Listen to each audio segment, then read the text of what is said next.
समझते हैं। आज का टॉपिक आपको मेरा था जलप्रपात।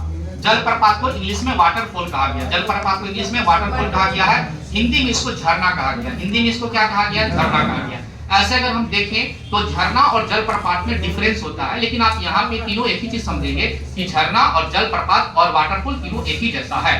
कहते किसको है? तो नदी जो है ऊंचा पहाड़ पर से या चट्टान से जब धरती पर नीचे गिरती है तो वो जो गिरती है इसी को जलप्रपात कहा गया है, इसी को झरना कहा गया है। ऐसे दोनों में डिफरेंस क्या होता है? अगर छोटा होगा तो उसको झरना कहेंगे, अब बड़ा होगा तो उसको जलप्रपात कहेंगे। अब भारत का सबसे बड़ा जलप्रपात जो है वह कुचिकल जलप्रपात है।